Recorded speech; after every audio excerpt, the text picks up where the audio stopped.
Imagine this: the very person who once pulled away from you, the one who built walls, avoided eye contact, and acted as if your love was too much to handle, suddenly starts chasing you. Imagine them reaching out, initiating contact, and feeling an irresistible urge to be close to you. Doesn't that sound impossible? But let me tell you this: what feels like a mystery is actually a pattern. Human beings, no matter how avoidant they seem, are wired for connection. And when you understand the secret move, the one shift that flips the script, you stop being the one who waits and you become the one who's pursued.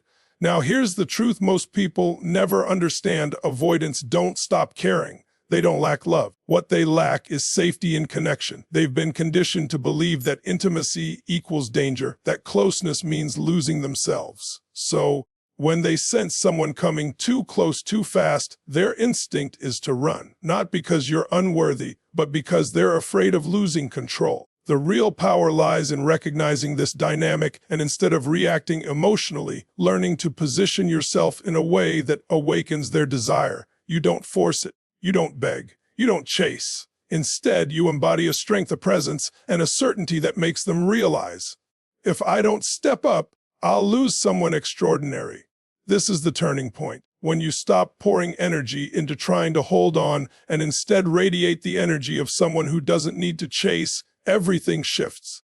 And that's what I'm going to give you today: 8 powerful keys to flip the avoidant dynamic and make them the one who reaches out, the one who pursues, the one who finally realizes your value. If you've ever felt drained by over-giving, tired of waiting for breadcrumbs, or frustrated that someone can't meet you halfway, then this message is for you. Because by the time we're done, you won't just understand avoidance. You'll understand how to transform the entire dynamic permanently. So lean in, because what I'm about to share has the power to make an avoidant stop running, turn around, and come toward you, not out of fear, but out of desire. Let's dive into the secret move and the principles that make it work. The very first move, the one that flips the entire dynamic with an avoidant, is not about doing more, it's about doing less. It's about reclaiming your energy and shifting the power back to yourself. Think about it: for so long, you've been trained to believe that the way to keep someone close is to chase them,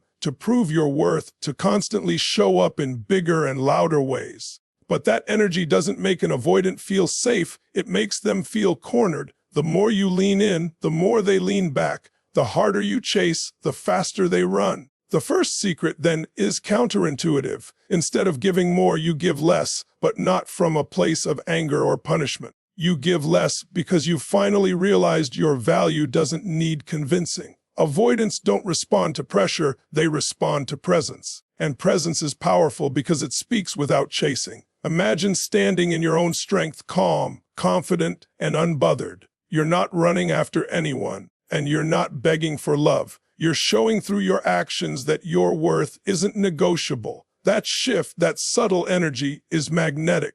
It draws the avoidant in because, for the first time, they don't feel suffocated. They feel space. And space to an avoidant equals safety. Safety equals trust. And trust is what finally cracks their walls. The first key move is detachment, but not the cold, bitter detachment people mistake for strength. This is warm detachment. It's the ability to love deeply without clinging desperately. It's when you can say, I care for you, but I also care for me. I want closeness, but I won't sacrifice my self-respect to have it. That message, without a single lecture or confrontation, changes everything. Because here's the truth. Avoidants fear losing themselves more than they fear losing you. The moment you show them you don't need to be glued to them to feel whole, they realize you're not a threat to their independence. And that realization flips the script. Let me paint this picture for you. Imagine you've been texting, calling, checking in constantly, and all you get in return are half-hearted replies or long silences. That dynamic feels exhausting, doesn't it? But then you decide, no more overextending. You stop sending message after message. You stop chasing their attention. Instead, you live your life. You go to the gym, meet friends, pursue your passions, smile more, and radiate energy that says, I'm alive with or without your validation. And suddenly, the avoidant notices. They wonder, what changed? Where did all that attention go? Why do I feel this pull toward them now that they're no longer chasing me? That curiosity is the beginning of pursuit. The power of this first move lies in one simple truth: people don't value what they take for granted. And avoidants especially don't chase what is always available. But when they feel that shift, when they sense that you are no longer orbiting around them, that you've stepped back into your own gravity, they feel something new. They feel desire. They feel urgency. They feel the weight of losing you. And that discomfort is what makes them act. Now understand this isn't a game. It's not manipulation. It's about breaking the cycle of overgiving and stepping into the version of yourself that no longer needs to beg for love. You're not punishing them by pulling back. You're elevating yourself. And in doing so, you create a new dynamic where they finally see you as someone to fight for. When you embody that energy, the avoidant shifts from seeing you as pressure to seeing you as a prize. And every human being, avoidant or not, values what feels like a prize. So the first key is reclaiming your energy. You don't withdraw in bitterness. You withdraw in power. You don't chase. You attract. You don't prove. You embody. And once you step into that shift, everything else I'm about to share builds on top of this foundation. Because without this first move, nothing else works. This is the spark that ignites the pursuit. Once you've reclaimed your energy and stopped chasing, the next move is to step into your authentic power, because avoidants are not drawn to neediness, they're drawn to strength. And strength doesn't mean control, manipulation, or dominance. True strength is quiet, steady, and undeniable. It's the kind of presence that makes someone feel safe in your energy while also intrigued by your independence. Think about it, an avoidant spends most of their life protecting themselves from being swallowed by someone else's emotions. When you're constantly in their face, demanding reassurance, or trying to close the gap too fast, it triggers their deepest fear that they'll lose themselves in the process of loving you. But when you embody authentic power, you send a completely different signal. You're saying without words, I'm strong enough to stand on my own, and I'm inviting you to walk beside me, not carry me. That distinction changes everything. This kind of power is cultivated, not performed. It shows up in the way you hold eye contact, in the way you listen without trying to control the outcome, in the way you can walk away from a situation without collapsing emotionally. Power means you don't beg for closeness. You inspire it. You don't guilt-trip them into connecting. You create an energy so magnetic that they want to connect. And when an avoidant feels that, they slowly begin to let their guard down. Let me give you a real-world picture. Imagine two scenarios. In the first, someone constantly texts an avoidant partner. Why aren't you answering me? Do you still care about me? I don't understand why you're so distant. Each message may come from a place of love and longing, but to the avoidant, it feels like pressure, like a tidal wave threatening to drown them. Their instinct pull back even further. Now picture the second scenario. Instead of chasing, instead of questioning, you simply hold your space. You might send one calm, centered message. I hope you're doing well. I'm heading out for the day. Talk soon. And then you actually go live your life. No panic, no over-explaining, no desperate follow-up. That small action radiates power. It communicates confidence, self-respect, and balance. It tells the avoidant, I'm not here to consume you. I'm here to connect with you, but only if you choose it to. And that subtle difference sparks curiosity instead of fear. Authentic power is not about silence or ignoring them either. It's not about playing games to get their attention. Power is presence. Power is when you know that your life is abundant, meaningful, and beautiful. With or without their constant validation, you don't need them to complete you. And ironically, when you no longer need them, that's when they want you. Because human beings are instinctively drawn to those who don't cling, who don't collapse, who don't give away their center. An avoidant tests the ground beneath them constantly. Are you solid, or will you fall apart the moment they pull back? If you're solid, you become the safe place they've been unconsciously searching for. If you crumble, you confirm their fear that closeness equals chaos. So the second key move is about showing, through your actions, energy, and choices, that you are unshakable. Not cold, not distant, but strong. This is the energy shift that transforms you from another person chasing them into the one person they don't want to lose. Because deep down, even the most avoidant soul doesn't want to push away strength. They want to align with it. They want to lean on it. They want to be inspired by it. And when you embody that kind of power, they start to see you not as a threat to their independence, but as a partner in their freedom. That's when pursuit begins, not because you demanded it, but because your energy made it undeniable. Now that you've reclaimed your energy and stepped into authentic power, the third secret move is mastering emotional regulation.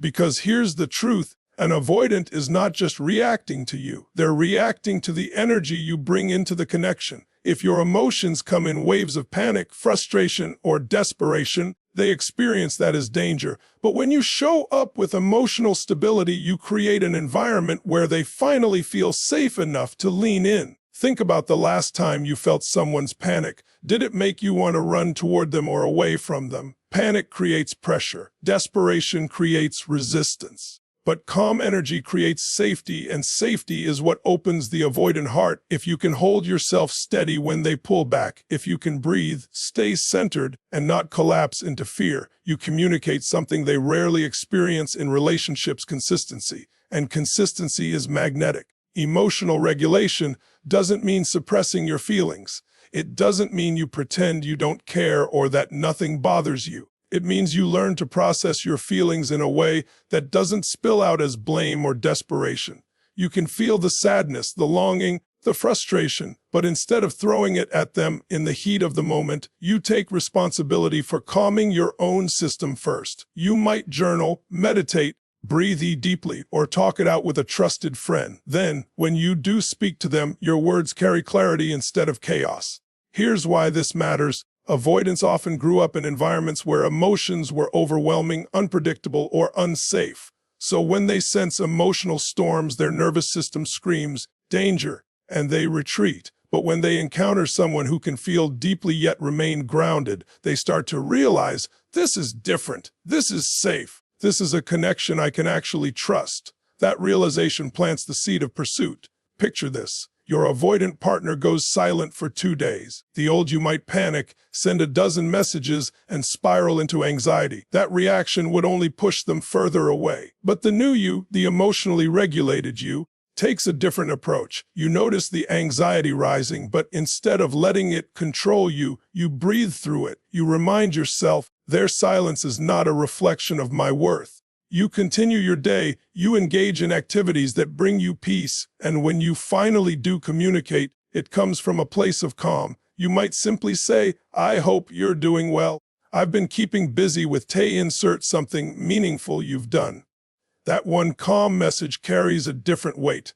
It doesn't demand, it doesn't accuse, it doesn't chase, it simply holds space, and that's irresistible. What most people don't realize is that emotional regulation is more powerful than any words you could ever say, because the energy behind your words speaks louder than the words themselves. You could say, it's fine, I'm not upset, but if your tone is tight and your energy screams fear, the avoidant will feel it. Conversely, you could say very little, but if your energy is grounded, calm, and steady, they'll feel safe. And safety is the currency of intimacy. When you master your emotional state, you also reclaim your self-respect. You're no longer tossed around by the waves of someone else's distance. You become the anchor in the storm.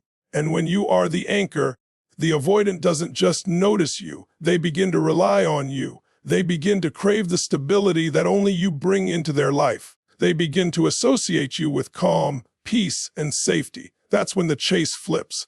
That's when they stop running and start moving toward you, because you've become the one place where their nervous system can finally rest. So the third move is this: regulate yourself first. Don't demand that they soothe your storm. Don't expect them to fix your triggers. Show them that you can feel, you can hurt, you can long, but you can also stand strong. That's the kind of presence that breaks through an avoidance walls and makes them think, if I let this person go, I might never find this kind of safety again. And that thought alone is what makes them pursue. The fourth move that transforms an avoidant into a pursuer is creating an abundant life outside of them. Nothing flips the dynamic faster than showing, through action, not words, that you are fulfilled, thriving, and alive, whether they're fully present or not. Because here's the paradox. The moment you stop making them the center of your world, they feel a gravitational pull toward you. It's not because you're playing hard to get. It's because you've stepped into a life so vibrant they want to be part of it. Avoidance fear being consumed. They worry that if they commit too deeply, they'll lose their sense of independence. But when they see that you already have a life filled with purpose, passion, and joy, that fear dissolves. You're not asking them to complete you. You're inviting them to join you.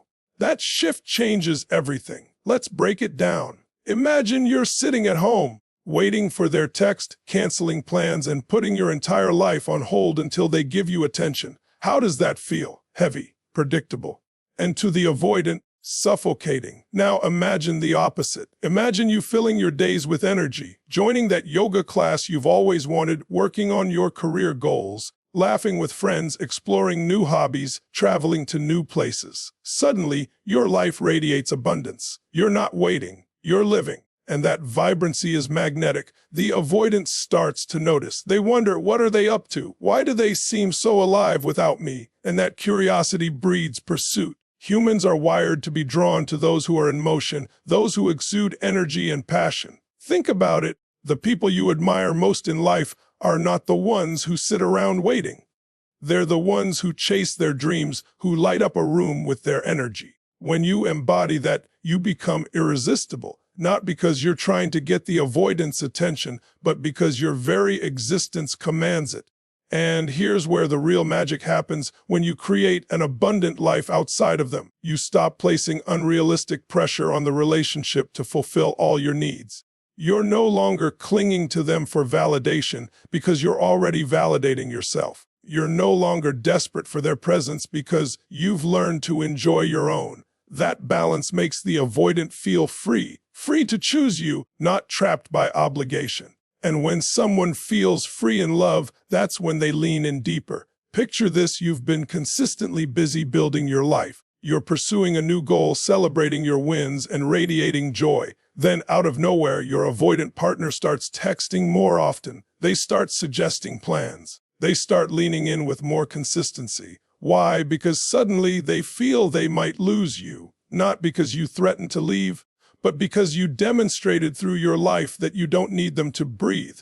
You've become scarce in the best possible way, not by playing games, but by living fully. Scarcity creates value, and value creates pursuit. This is not about pretending. You can't fake an abundant life. You have to actually build it. You have to do the work, invest in your passions, nurture your friendships, cultivate your growth. And when you do, the avoidant sees something they rarely see: a partner who is whole, alive, and not looking to be rescued. That kind of energy is irresistible because it speaks to their deepest longing, to love someone without losing themselves. The irony is beautiful. By focusing less on them and more on you, you actually draw them closer. By stepping into abundance, you become the rare kind of partner who is both independent and loving, strong and open. That duality is what makes an avoidant rethink everything. They start to realize, if I don't step up, someone else will. If I don't pursue this, I might lose the most vibrant, grounded person I've ever known.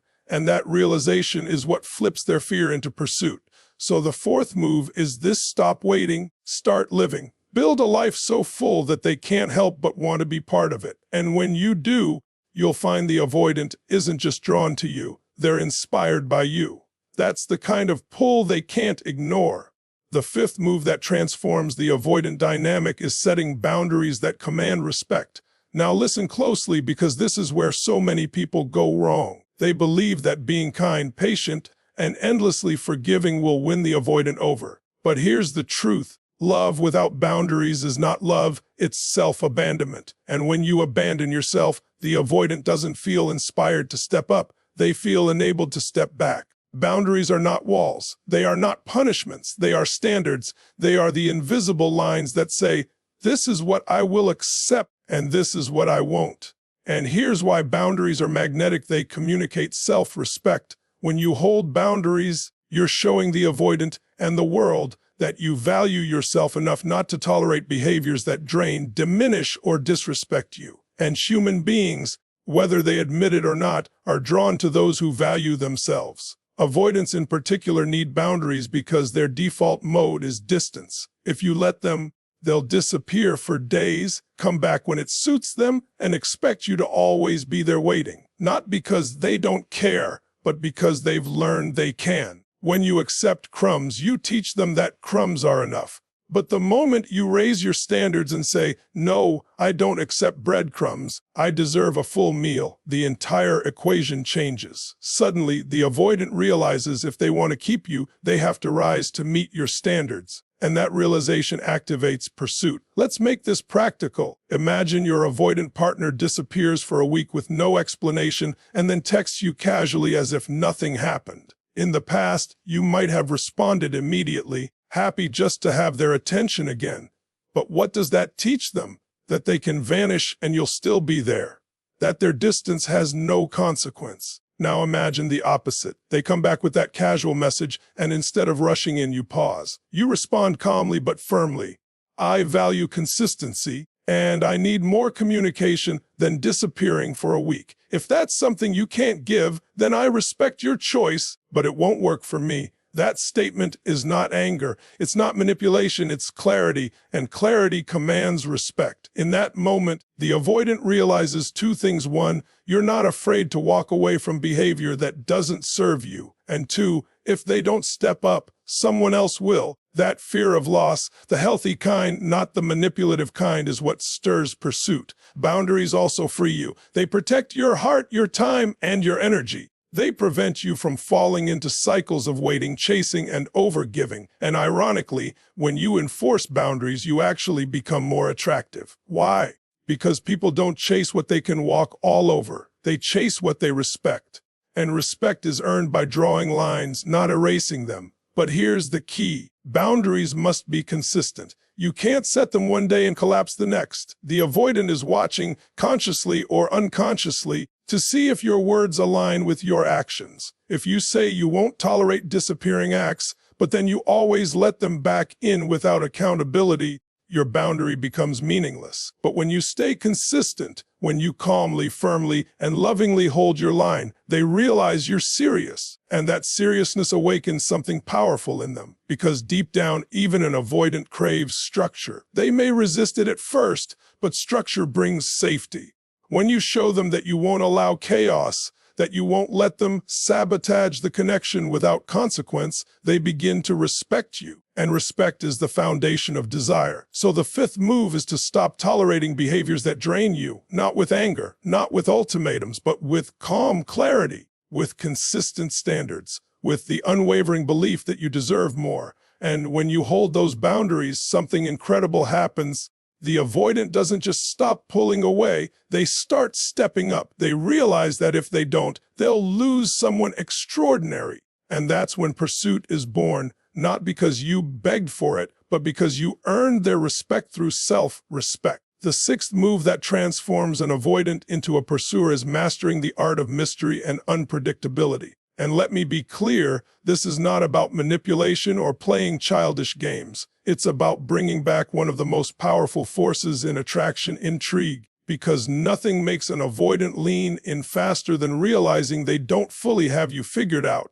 Think about it. Avoidants pull back when they feel they know exactly how you'll respond. If they can predict that no matter what they do, whether they go silent, show up half-heartedly, or offer the bare minimum, you'll always be there, then there's no urgency, no excitement, no spark. They feel secure in the sense that you won't leave, but ironically, that security kills pursuit. It makes them passive. But when you bring a healthy sense of mystery into the connection, when you stop being predictable, their curiosity wakes up, and curiosity is the seed of pursuit. Mystery doesn't mean being secretive or playing hot and cold games. It means you live a life so full, so vibrant, and so independent that they can't quite pin you down.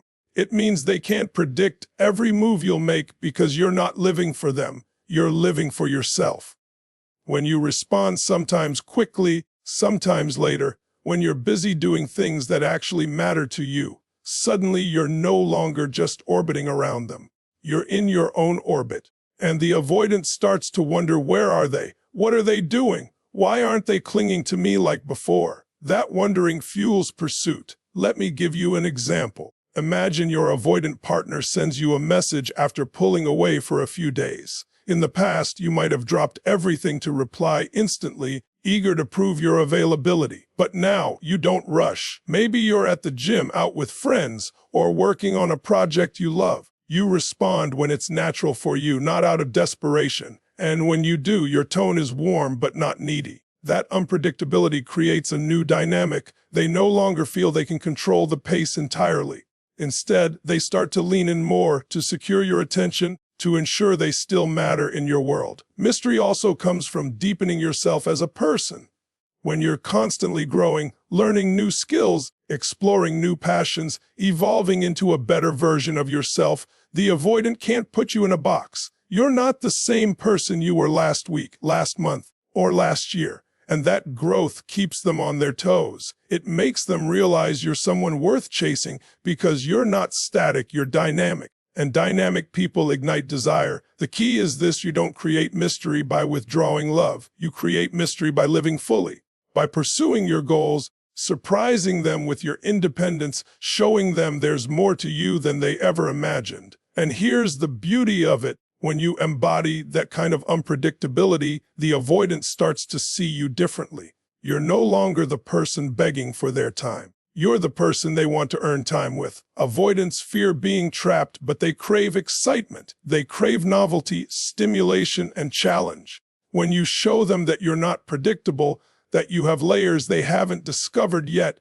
you satisfy that craving. You become the one they don't want to lose, not because you threaten to leave, but because your very presence feels rare, alive, and mysterious. So the sixth move is simple: stop being predictable. Don't always answer immediately. Don't always be available. Don't stop growing and evolving. Keep surprising them, not with games, but with genuine expansion of who you are. That's the kind of mystery that awakens the pursuer inside them. Because at the end of the day, people don't chase what they already own completely. They chase what still excites them, what still sparks their curiosity, what still feels just out of reach. And when you embody that energy, the avoidant can't help but chase you. You see, everything we've talked about: reclaiming your energy, stepping into authentic power, mastering emotional regulation, creating an abundant life, setting boundaries, and bringing back the art of mystery, was never really about the avoidant. It was always about you. It was about rising into a higher version of yourself, one that no longer chases love out of fear, but attracts love through strength. The truth is, when you evolve, the dynamic evolves. When you shift, they shift. And the moment you stop running after what's slipping away and start embodying the energy of someone who cannot be ignored, the avoidance instincts begin to change. They stop running from you and start running toward you. But don't miss this. This transformation isn't about controlling someone else's behavior. It's about breaking free from the cycle that drained you for so long. It's about recognizing that your value was never in question, that you don't need to beg for consistency or prove you're worthy of love. You already are. The avoidant begins to pursue not because you tricked them, but because you stopped betraying yourself. You stopped giving away your power. You stopped waiting, hoping, and clinging, and instead started living, thriving, and standing tall. That energy is what calls them forward. That energy is what awakens their desire. And here's the deeper truth: whether or not the avoidant steps into pursuit, you've already won, because you've created a life so abundant, so powerful, and so full of self-respect that you no longer depend on someone else's attention to feel whole. You've discovered that the real secret move wasn't about bending yourself to fit into their fears. It was about stepping fully into who you are. That kind of strength makes you magnetic to everyone around you, not just the avoidant. It makes you the kind of person people don't just want to be with, but are inspired by. When you embody these principles, you transform the entire energy of your relationships. The avoidant no longer sees you as someone to pull away from, but as someone they can finally trust, someone they can finally lean into without fear of losing themselves. And in that space of safety, respect, and desire, pursuit is inevitable, because human beings are wired to chase what they fear losing, to move toward what feels alive, and to cherish what feels rare. When you become that, by embodying everything we've talked about, you stop being the one who waits. You become the one who is chosen. So the conclusion is simple: The secret move that turns every avoidant into a pursuer is not a trick, a tactic, or a line you say. It's the transformation of your own energy. It's reclaiming your power, regulating your emotions, living abundantly, enforcing your standards, and embracing your mystery. Do that and you'll see a profound shift. The avoidant will lean in, not out. They'll pursue, not retreat. But more importantly, you'll have built a life and a self that no longer needs chasing, because you've become the prize that no one wants to lose. And that, my friend, is the ultimate transformation. Thank you so much for being here today and for giving yourself the gift of this message. If you've made it all the way to the end of this video, it means you are serious about your healing, your growth, and your power. That tells me something important. You are not just surviving, you are stepping into a new chapter where you get to define how love shows up for you. Remember, everything we talked about today isn't just theory, it's transformation.